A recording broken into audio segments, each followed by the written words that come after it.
I'm gonna start this wearing my glasses so it seems like I know what I'm talking about and that I'm a professional. But I'm gonna take them off just because I feel more comfortable chatting without them. But hello, my name is Joy. I know I leave and I come back, so do you even know who I am?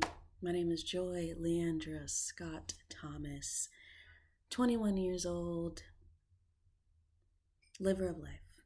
All right. I was talking to myself in the mirror yesterday. As I do, it's where I get my best ideas is by talking to myself, but I can't just talk to the air, so I have to look at myself and act as if I'm talking to somebody else. It's really helpful and I would recommend you trying it. I'm realizing that the lighting is changing. I don't have any type of like professional light or anything, so I hope it doesn't bother us too much. But I'm just gonna hop right into it because what I was thinking about yesterday when I was talking to myself was how my view of the world has influenced my life. I think that's the best way to put it. The way that I see the world has directly impacted the world that exists for me. So, what do I mean? What I mean is, before I had some divine intervention, I was really down on my luck, I guess you could say. I was not in a very good place mentally. I was not feeling good about the opportunities that were available to me, and I didn't have a clear view of what I wanted to do in my life. I was lost, for lack of a better word. Maybe that's the best word. I was just lost along my path. And when I say divine intervention, I really think that's true because I was watching YouTube videos. Let me preface first. I had dropped out of school, and that is why I was all over the place, not knowing what the heck was going to happen with my life because I never imagined dropping out of school. But financially, it just wasn't working out for me, and I was not in the right emotional space to get the most out of my education. And I'm actually really glad that I left. I wrote a blog post on my blog, Joyful Days, Daze, and it's spelled Joieful. It's just a little pun on my name. I know it's corny, but I wrote a blog post. I'll link it below, but I basically just talked about how I lost my train of thought, but but I wrote a blog post about how after leaving school, oh no, because I left school, I was able to kind of reimagine what I would want out of an education. And I'm so grateful for that because it's nowhere near what I was going to school for or pursuing in school. Like, I want to take sign language and I want to learn about business and just so many different things. I don't want to get too much into it, but I feel revitalized about the idea of an education versus going when I was in school. I came from a really bad depression in high school and really bad experiences in high school. And so it really hardened me and like dampened my view on education. I was not interested in it anymore. I just wanted to skate on by, and if I got D's in every class, well, D's got degrees, okay? So I didn't really care. That was my mindset. And I wasn't doing extracurriculars except for a poetry club that I loved and I'm so grateful for, and Toastmasters because I loved to talk. Exhibit A. So yeah, basically that was really a big positive from leaving school, but I didn't realize that until afterwards. So, right, I was watching YouTube and I'd been looking for a job as a host for a really long time. I was for about 6 months. And you might like, how hard is it to get a job as a host at a restaurant in New York City? But I was applying to chain restaurants like TGI Fridays, Applebee's, insert more chain restaurants here. And nobody was even giving me a call back.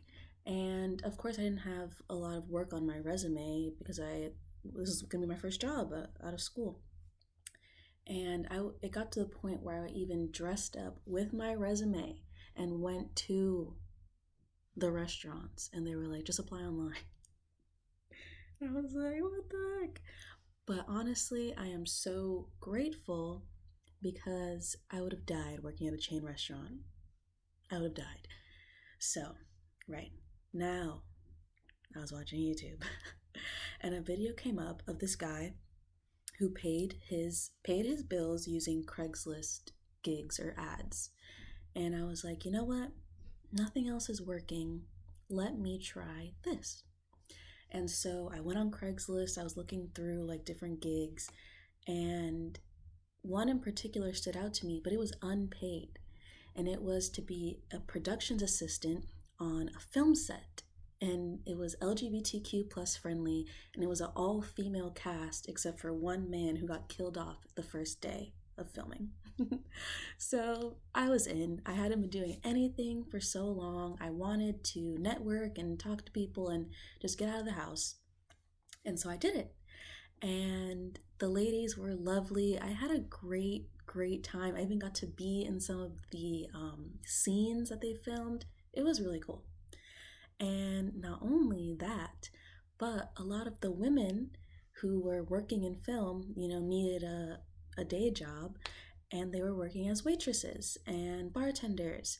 And I brought up, I'm like, I've been trying to get a job as a host forever and nobody wants me.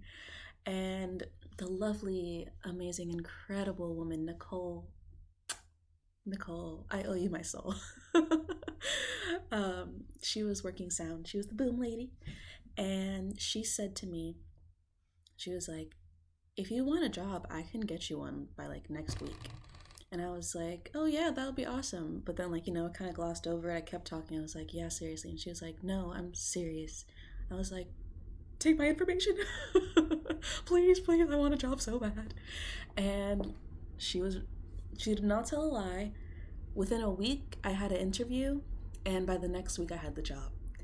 And let me tell you, this restaurant, it's called Hearth Restaurant. It's on 12th Street and 1st Avenue in New York City. It's amazing. I'm biased, but it's my favorite restaurant in the city. It's the ambiance, the servers, the staff, everyone is just so lovely, so lovely. It was the best first place to work ever.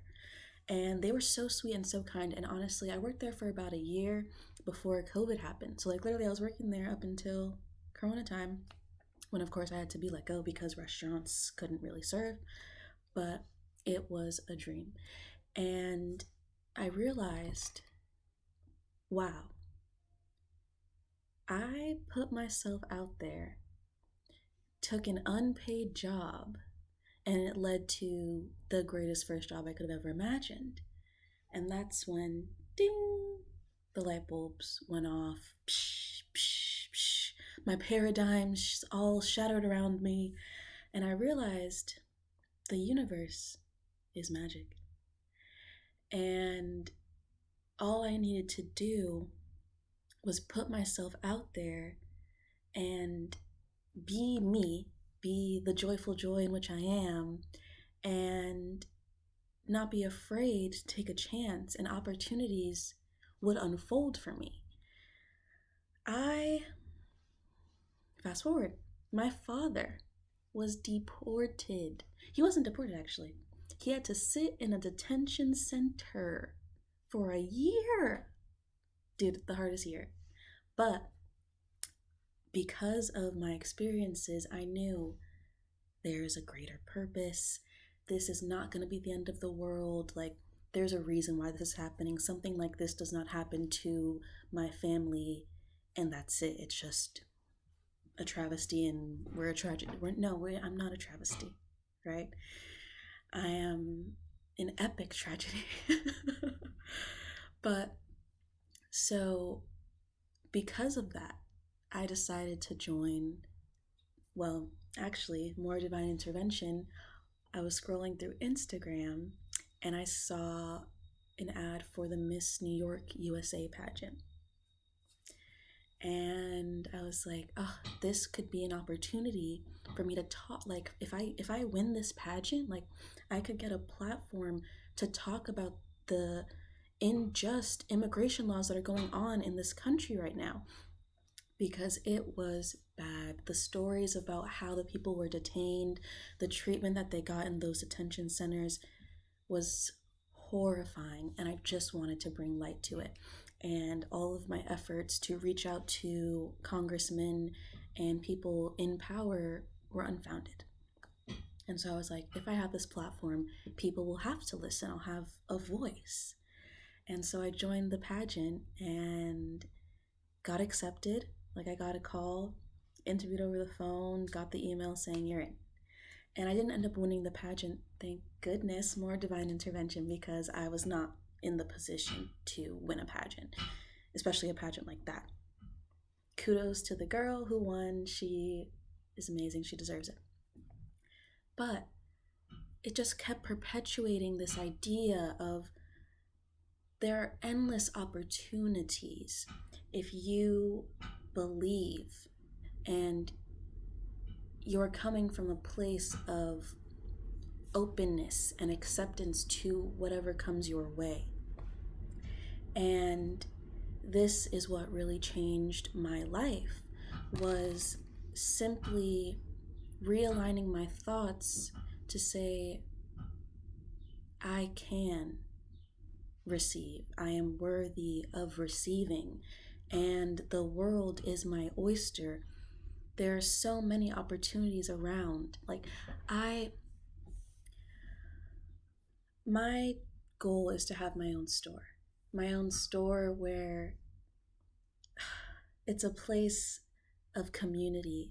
People of different backgrounds, different career paths, different races, different identities can all come together in a mutual space and have conversations. And of course, I had to craft a business that could create that. And I have the idea in my head, and I've been working different jobs to get the experience of, so I can incorporate everything that I learned from the different jobs into the job that I'm going to eventually have for myself. But the point was accepting the attraction that was coming to me. I got a job marketing, right? And how did I get that job, you might ask? And honestly, I learned so much about that job. I learned so much at that job. Such vital points of how I can advertise my business once I have one. Like, I was doing door-to-door sales, like marketing, selling products to people in the street. And through that experience and talking to everyone and being able to recognize who I could have a genuine conversation with out in public, it became infectious. Like, I printed out my own business cards and I was handing them out to everyone that seemed interesting to me, having short little intriguing conversations, making connections, meeting people. All in this week and a half, I probably met like 300 people. I know, because I gave out about 300 business cards. And I left some business cards, on the train, but I did not give a business card to someone that I did not have a conversation with, right? So just think about that. And I learned now I have no fear about having my own business and it being my ability to advertise it. But the funny thing is how I found the job to begin with. Somebody else working the job was selling me a product, and they were using the tools that they taught us. We had similar hair. They complimented my hair. We were actually both wearing like faux fur coats. So and I'm very receptive to people because I know the value of forming a genuine interpersonal connection and what that can do for you. And so we were just chatting it up. I bought a bag off of him. It was a great little experience. Like, I live for those little moments where you have a great mini conversation and then you move on with your life and you leave smiling like, the world is beautiful. And who knows who you'll meet and what they'll bring to your life, right? And so hours go by, the sun's setting, and mind you, this was on the same block where my restaurant job was. I was leaving the restaurant and ran into this gentleman. So it's a magical area for me too. And so I ran into the guy again. And I was like, oh, wow, like, look who it is. Nice seeing you again. Have a great night. Right? Didn't think much of it. I go on the train to meet up with my friends. I'm by myself. The train's going. Guess who sits down next to me on the train? The same guy. The same guy. And my name is Joy. His name was Peace. Do you believe in the magic of the universe yet, or do I need to give more examples? Because we were chatting, and then there was when I described what I do, because at the time I was really into spiritual healing. I was doing tarot readings because I had just discovered tarot readings for myself, and it really changed my outlook on the world. Because of course, like, so many great things were happening, but I was still not exactly where I needed to be. I'm still not where I'm gonna end up. Like, there's so much to learn, and life is a beautiful, never-ending journey. But I was really into tarot readings, and that was what was on the business cards that I was giving out. And so I just spoke a little bit about that, and he said that he was just starting his spiritual awakening, and his friend, who I hadn't really noticed the 2 times that we saw each other, I didn't notice his friend. But the third time, his friend came over, and it was like, oh, hey, like, we ran into each other 3 times already. And he was like, dude, she's a spiritual healer. And his friend was like, oh, you're a spiritual healer? We could totally use someone like that in our office. And I had been trying to manifest a spiritual job. And so it was the coolest thing ever. And so I got invited to come into the office and do a quick little reading and a quick little meditation. And it was really fast. I didn't do anything too in depth because I wasn't really sure, what was expected of me, but it was short and sweet. And as I was leaving, the owner of the marketing agency came up to me, and I'm sure he saw my ability to get my foot in their office as an insight to me being successful as a marketer for them. And so he offered me a job doing that. And so it wasn't exactly what I wanted to be doing, but that's the thing. Sometimes you have to do something that you don't see yourself doing, and it'll open up a whole new world to you. And so I started marketing for them, and I was damn good at it. They had 2 different kinds of products, and the first product was my vibe. I stood by it. I loved it. And I was figuring out new and creative ways to market it to people, and I was doing great selling that product, and it felt good. I was meeting all kinds of really cool people because we were in Brooklyn and like downtown Manhattan, and mainly in Brooklyn and sometimes in Long Island. But I just met the coolest people, and people that I still am in touch with to this day. But I honestly met too many people, and some people I'm like, I don't have the time. I'm just not a very go outside and hang out with everybody all the time kind of person. But I learned so much and had such a great experience, right? And I just believing in the power of the universe. And that's just what I want to drive home. Really want to drive it home, is that you can achieve anything if you believe and put out your genuine self to the world. Because people like people.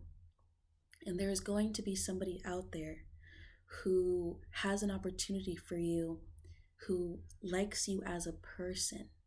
And that's what you should be focused on, is making connections with people all the time. Whether you're at the store and you're buying a sandwich, right? Saying, hi, how are you doing? Just having a quick little meaningful interaction. I made a TSA agent smile when the whole line of people that he was checking their passports had no effect on him, right? just because everywhere I go, I'm genuinely myself 100%. And people can feel that and recognize that. And people always say, oh, you need connections. It's about who you know to get to where you want to be. And that's true. But what they tend to stop there and not realize that you have the power to make those connections and know anybody, right? You can. And if you don't hide, if you live out in the world with intention, with the idea that today could be a day where I meet someone that's going to change my life every day. And there may be days where, you don't meet someone, nothing significant happens. But if you always have that knowing and that intention that anything can change at any moment for you. You may not know the person that's going to propel you forward on your trajectory, but you can find them. The world is so large and so vast, right? And I think the people or the person that holds us back the most is ourselves. And if we lose the fear of being ourselves and of putting ourselves out into the world and seeing what comes back, we will be so surprised by the light that fills up around us. That's all I have to say for today. Thank you so much for listening if you did. Wishing you the most peace, the most love, the most light, and the freedom to be who you are, and the ability to release the fear behind being who you are, because trust me, your soul family, your circle, your people are out there, and they're just waiting for you to find yourself so they can find you.